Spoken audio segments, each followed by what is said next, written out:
Hello friends, मैं doctor Vikrant Mishra derivative security certified हूँ। और ये जो सीरीज़ मैं स्टार्ट करने जा रहा हूँ, ये एक पाठशाला की तरह होगा, एक स्कूल की तरह होगा, जहाँ पे मैं बेसिक्स बताऊँगा। और बेसिक्स जब आप जान जाओगे तो आप खुद ही मास्टर हो सकते हो। तो ज़्यादा समय न लेते हुए हम इसको स्टार्ट करेंगे। सबसे पहले हम शेयर मार्केट में अगर हम नए हैं तो हमें क्या जानना होता है, क्या जानना चाहिए कि हमें कोई और या किसी की टिप ना लेनी पड़े, कोई हमें फंसा ना सके, वो वहाँ से मैं स्टार्ट करूँगा। तो सबसे पहले हम स्टार्ट करेंगे कि आखिर शेयर मार्केट होता क्या है। जैसा कि आप सब जानते हो कि शेयर मार्केट एक ऐसा मार्केट प्लेस है, या अगर आप नहीं भी जानते तो शेयर मार्केट के नाम से ही आपको पता चल जाएगा, ये वो मार्केट है जहाँ पे शेयर्स बिकते हैं, जहाँ पे आप शेयर्स खरीद सकते हो। और शेयर्स क्या होते हैं? शेयर्स होते हैं किसी भी कंपनी की पार्टनरशिप, हिस्सेदारी। तो ये वो मार्केट है जहाँ पे आप किसी कोई हिस्सेदारी ले सकते हो। अब नेक्स्ट पॉइंट पे आते हैं कि इम्पोर्टेंस ऑफ शेयर मार्केट है क्या, इकोनॉमी की दृष्टि से शेयर मार्केट का क्या रोल है। आप में से कई लोग ये नहीं जानते होंगे कि शेयर मार्केट जो होता है वो सिर्फ और सिर्फ कुछ ट्रेडर्स के लिए, कुछ इन्वेस्टर्स के लिए नहीं होता, ये पूरी कंट्री के लिए इम्पोर्टेंट होता है। इसके लिए इसको जो गवर्न की जाती है वो सेबी के द्वारा गवर्न की जाती है, यानी ये जो कंट्रोल सिस्टम है ये हमारे गवर्नमेंट के द्वारा होता है, और उसके लिए भी एक सेंट्रल बॉडीज़ बनाई गई है जिसको हम सेबी कहते हैं। ये सारी डिटेल हम आगे समझेंगे। तो ये कोई रैंडम चीज़ या लॉटरी जैसी कोई चीज़ है नहीं जिसे यूं ही ला दिया गया है और उसमें लोग नेगेटिव या पॉजिटिव कमेंट करते रहते हैं। तो शेयर मार्केट इकोनॉमी के लिए क्यों ज़रूरी है और कैसे ज़रूरी है? दोस्तों, जब शेयर मार्केट क्या होता है, पार्टनरशिप लेना किसी कंपनी में, तो वो कंपनी कहाँ की होती है? वो कंपनी होती है हमारी इंडिया की। और उस कंपनी में जब पैसे लगते हैं रिटेल इन्वेस्टर यानी हम सभी के, तो वो कंपनी ग्रो करती है। और जब वो कंपनी ग्रो करती है तो वो कंपनी जिस कंट्री की होती है वो कंट्री भी उसी के साथ में ग्रो करती है। अगर आप किसी कंपनी में पैसा लगाओगे तो वो कंपनी को ग्रो करने में मदद मिलेगी, क्योंकि किसी भी कंपनी को ग्रो करने में पैसे की बहुत ज़रूरत होती है। तो ये पैसा वो उठाते हैं इसी शेयर मार्केट के थ्रू, और आप इन्वेस्ट करते हो इसी शेयर मार्केट में। और उसके बदले में जब आप पैसा पे करते हो तो उसके बदले में वो आपको कुछ शेयर्स दे देते हैं। आप उसके एक तरह से शेयर होल्डर हो जाते हो। और जब वो कंपनी ग्रो कर रही होती है तो उसी हिसाब से आप भी ग्रो करते हो, आपका भी पैसा उसमें बढ़ रहा होता है।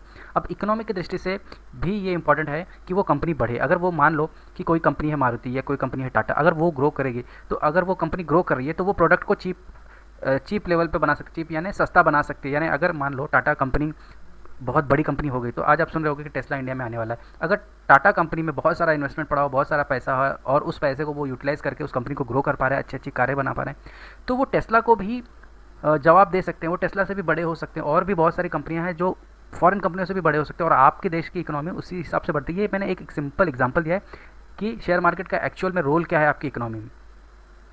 नेक्स्ट आता है कि शेयर क्या होता है। शेयर, जैसे मैंने बता दिया कि शेयर्स क्या होते हैं, ये आप एक तरह से पार्टनरशिप लेते हो, किसी भी कंपनी में हिस्सेदारी लेते हो, थोड़ा सा पैसा पे करके। आप पूरी कंपनी तो खरीद नहीं सकते, रिलायंस आप खरीद नहीं सकते, टाटा आप खरीद नहीं सकते, मारुति आप खरीद नहीं सकते, एचडीएफसी आप खरीद नहीं सकते। तो आप क्या करते हो, थोड़ा सा पैसा पे करते हो और उसके बजाय उसका एक छोटा सा शेयर आपको मिल जाता है। और वो शेयर आप देख सकते हो, मार्केट में देख सकते हो कि आपका शेयर बढ़ रहा है, उसकी वैल्यू बढ़ रही है या घट रही है। जैसे जैसे आपकी कंपनी ग्रो करेगी या नुकसान में जाएगी, आपको वो प्रॉफिट या लॉस होता रहेगा।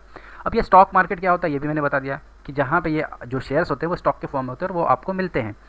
तो ये जो बाजार है उसी को हम स्टॉक मार्केट या शेयर मार्केट कहते हैं। अब हम आते हैं कि इसमें इंडाइसेस क्या है। सेंसेक्स, निफ्टी, कई बार आपने सुना होगा सेंसेक्स बढ़ रहा है, निफ्टी बढ़ रहा है, बाजार बढ़ रहा है। तो असल में ये इन्हीं दोनों के बारे में बात हो रही होती है।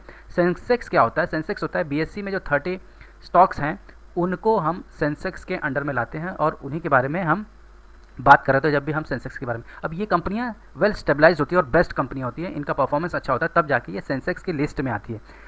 और निफ्टी क्या होता है? निफ्टी वो कंपनियां होती हैं जो इंडिया की 50 बेस्ट कंपनीज होती हैं, उनको निफ्टी 50 के नाम से हम सुनते हैं, और वो कंपनियां ही निफ्टी में लिस्टेड होती हैं।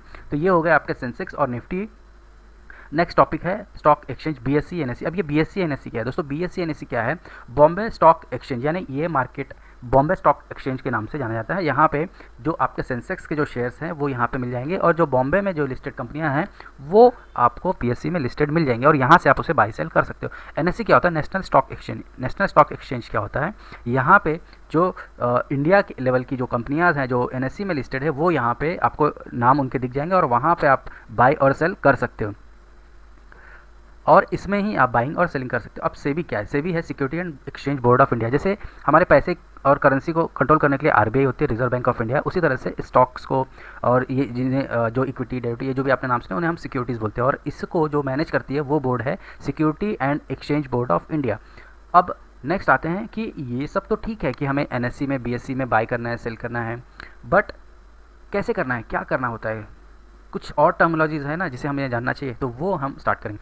तो ब्रोकर्स और इन्वेस्टर दो इंपॉर्टेंट प्लेयर इसमें होते हैं। तो ब्रोकर्स कौन होता है? जिनके थ्रू आप अपना पैसा लगाते हो, निकालते हो, ये ब्रोकर्स होते हैं। और ब्रोकर्स ने कई प्लेटफॉर्म बनाए होते हैं, जैसे धन, फायर्स, जीरोधा, फाइव पैसा, शेयर खान, रिलीगियर, HDFC, ऐसे बहुत सारे अब तो ब्रोकर्स आ गए। कोटक महिंद्रा भी दे रहा है आजकल, फ़ोन पे, पेटीएम, बहुत सारे ब्रोकर्स आ गए। ये आपको खरीदने देते हैं शेयर्स, बेचने देते हैं शेयर्स, और ये शेयर्स आप अपने डीमेट अकाउंट में देख सकते हो। डीमेट अकाउंट क्या है ये हम आगे देखेंगे। अब ये इन्वेस्टर्स कौन है? इन्वेस्टर्स वो बड़े प्लेयर हैं जो अपना पैसा इन कंपनियों में डालते हैं। तो ये जो बड़े प्लेयर हैं इन्हें हम इन्वेस्टर्स कहते हैं। और इन्हीं की वजह से आपने सुना होगा कि मार्केट में इन्वेस्टर्स का फ्लो आने की वजह से मार्केट और बूम कर रहा है, या इन्वेस्टर्स निकल गए तो मार्केट डाउन जा रहा है। तो वो होते हैं इन्वेस्टर्स। इन्वेस्टर यानी बड़ा प्लेयर समझ लो। ठीक है, नेक्स्ट हम आते हैं कुछ टर्मिनोलॉजी। हमने अभी कहा कि किस तरह से ये शेयर्स, अब हमने बाई और सेल कहाँ से करते हैं? NSE, BSE और ब्रोकर्स के थ्रू, डीमेट अकाउंट के थ्रू हम बाई सेल कर सकते हैं। अब बट ये शेयर आते कैसे हैं? तो उसके लिए हमें कुछ टर्मिनोलॉजी जाननी है। तो उस टर्मिनोलॉजी में मैं आपको बताऊंगा IPO क्या होता है, बुल बियर मार्केट क्या होता है, मार्केट कैपिटलाइजेशन क्या होता है, डिविडेंड क्या होता है, ब्लू चिप स्टॉक क्या होता है, डीमेट अकाउंट क्या होता है।